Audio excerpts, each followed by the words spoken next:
God, the story is told of a flight attendant who went away to the Rockies for a weekend with a young man that she had been dating long enough that she began to think that perhaps he might just be the one. The story goes on that while they were there for that getaway weekend, he wined her and dined her. He treated her like a lady should be treated. He even booked separate cabins for their getaway weekend out of respect for her. And when the trip was over and it was time to check out, he shared with her that he believed that she was the one. He reached into his pocket, he pulled out a ring, but suddenly he said to her, he says, before you go any further, before you put it on, he said, go home and pray about it and see what the Lord says. Well, she was so blown away, you all, and swept off her feet by the events of the weekend that she could not wait to get home to pray about it. So as she boarded her return flight for home, she said to the Lord, Lord, if this is the right man, please send me a sign.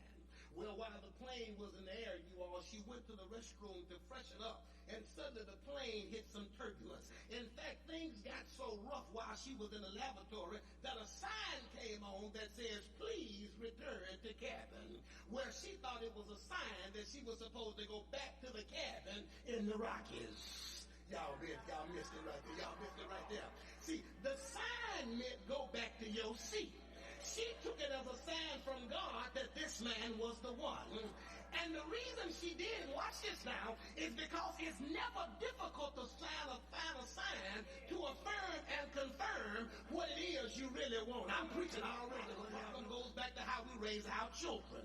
We raise our daughters to be brides and our sons to be boyfriends. We raise our daughters to be brides and our sons to be boyfriends.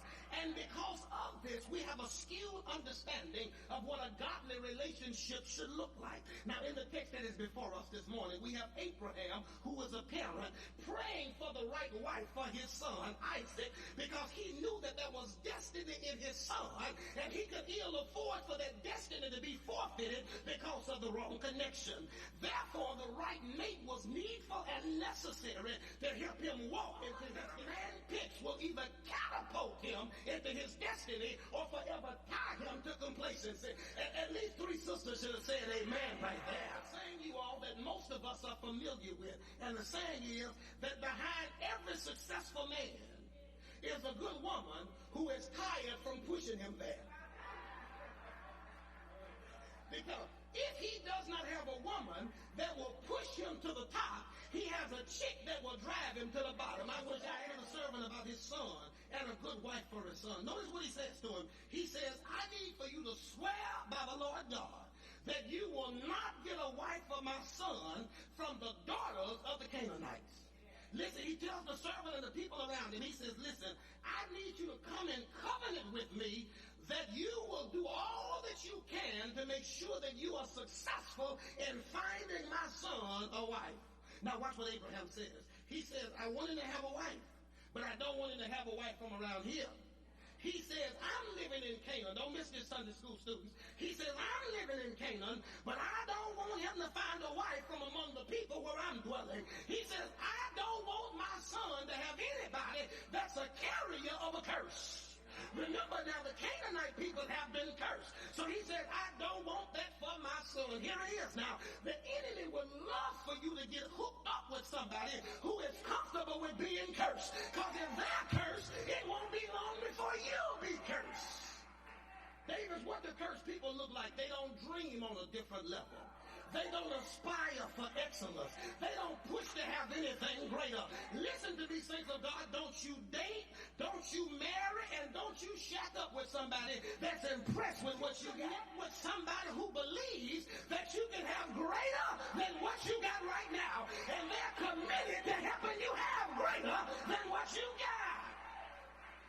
I wish I had somebody. Don't you get you a fan and don't you get you a groupie.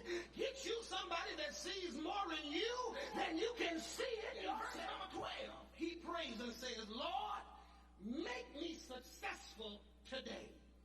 In the context of this story, watch this now. He defines success as finding a partner worth having. Now, what's interesting to me, you all, is this is not Isaac praying. This is not Abraham praying. which means this is not the future groom. This is not the future father-in-law. This is one of the slaves of the house that's praying. Are you ready for this? A real friend prays for your success in relationship even if they've not found it for themselves.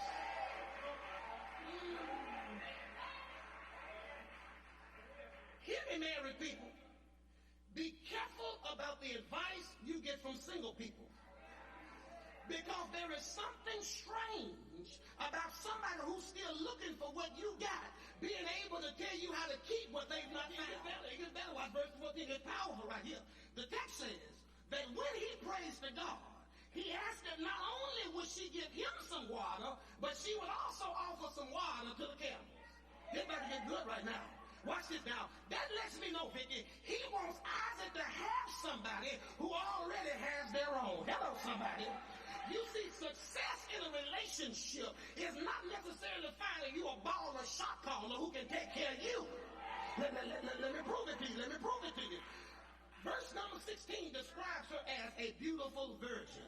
In other words, she's not a girl for the night, but she's a woman for life. Y'all, with a job on her shoulder. Y'all feel got it? She's carrying water by herself. She's carrying it, you all, with no assistance. In other words, she's handling her own responsibility. She's handling her own business. This woman is not thirsty. She ain't hard up. She ain't trying to get nobody's attention. She's not waiting on somebody to complete her. She wants somebody to compliment her. You got to make sure you find you somebody who is already actively involved in their own purpose. Because if you're not careful, this will mess around and send you on an ego trip. Do not get someone whose whole world is you. Don't do it. Don't do it. Don't do it. See now, ego will tell you that's what you want. Somebody talking about, you know, you my whole world. You my sun, my moon, and my stars. You need to tell them you need to get out. Watch this, single saints. When you meet them, before they show you anything else, before you see their house, their car, before they see anything else, ask them, let me see your job. Because you want somebody that can carry their own water. I will tell you why. Let me tell you why. Listen to me, brothers.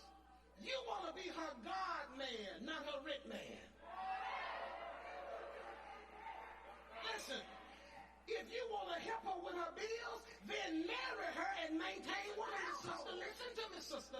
You can't be overly concerned about him talking about he's hungry, because the Bible says if he don't work, he ain't supposed to eat. You got to be in a relationship with someone who knows the power of resilience. Now, to get this, you got to read verse number 16 symbolically. The text says, she went down to the well, filled the pitcher, came back up. She went down, filled it up, came back up.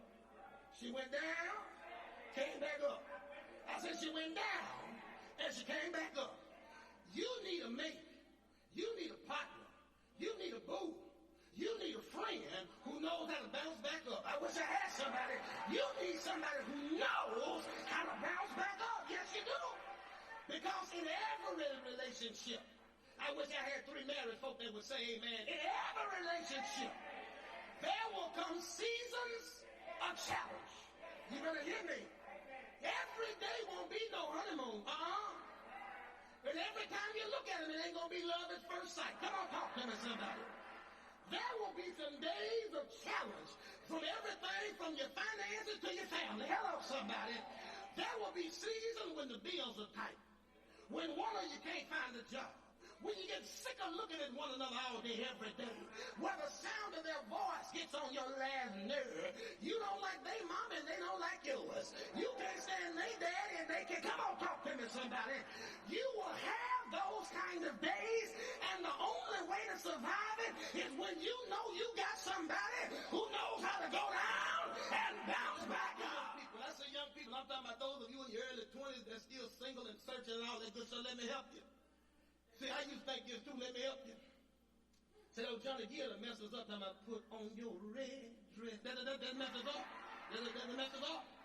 See, it takes more than roses, champagne, chocolate, and Victoria's Secret. Talk to me, somebody. I'm trying to help somebody. See, you got to be resilient enough to bounce back when trouble shows up. See, you don't bounce back just because y'all had a nice dinner. You don't bounce back because y'all had make-up sex. Come on, talk to me, somebody. You bounce back through honesty, through communication, through encouragement, through